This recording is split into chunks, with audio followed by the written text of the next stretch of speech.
Welcome to Quite Frankly. This week in the ministerial vettings, we had some shocking revelations. One, the Foreign Affairs Minister wasn't consulted on the $150 COVID test charge at Kotoka International Airport. Two, the Health Minister designate is not aware of the Health Frontier Service contract. And my takeaway, the Gender Minister designate, Ajwa Safo, says she wants to rebrand the Gambaga witch camp. Really? Rebrand a witch camp? What does she think a witch camp is? Like a spa? A luxury apartment? What exactly is a rebranding of a witch camp? Maybe they put some neon lights, and instead of calling them witches, they just call them Harry Potters.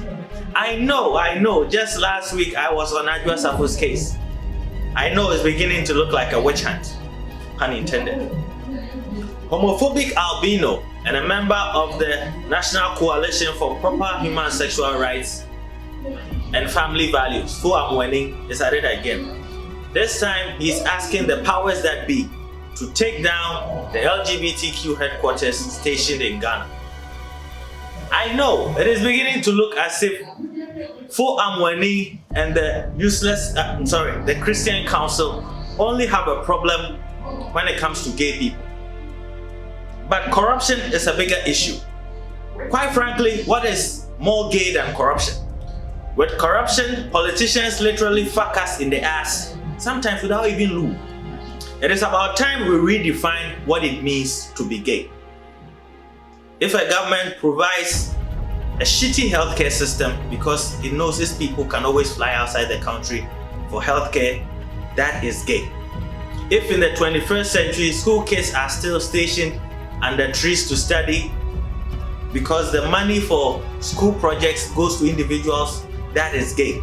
And if in an agricultural project, the government of the day tells us that guinea fowls flew to another country, that is super homosexual.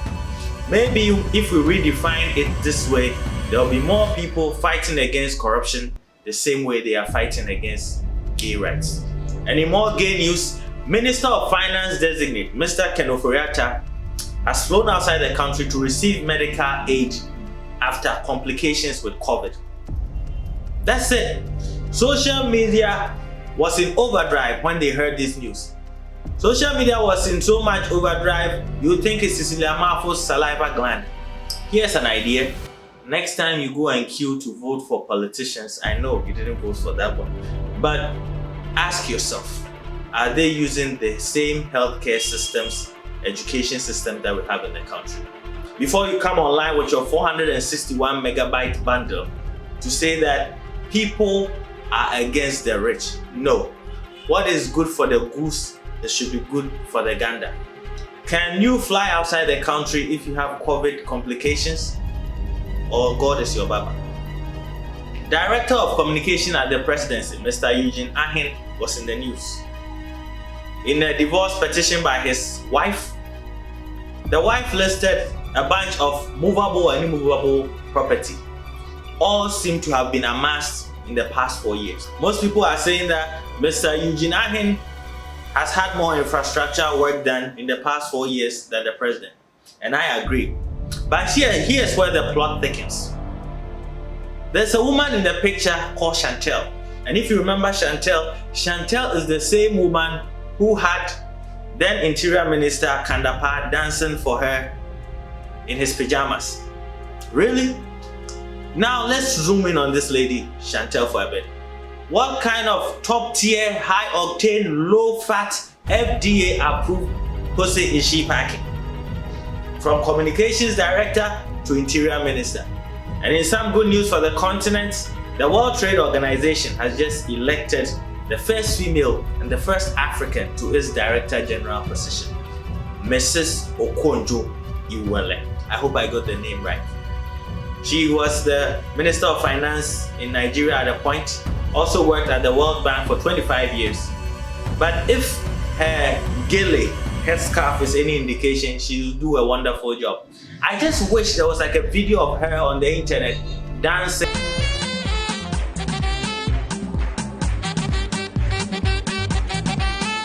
And in some Valentine and heartbreak news, on Val's Day, a police officer in Kwabenya caught his wife in bed with another man. As they say, when he burst in the room, the man was still at it, doing the tap tap tap tap sound while smoking some Indian hemp. Basically, the man was getting high while getting some on the low, you know what I mean? So a fight ensued. The boyfriend of the wife pulled a knife, assaulted the police officer, and then on top of that, 2 mobile phones are missing. This police officer can charge this guy with so many felonies. 1, for trespassing on private property. 2, assault. And 3, for getting high. We wish this boyfriend and this police officer all the best. This has been Quite Frankly with me, Augie. See you next week.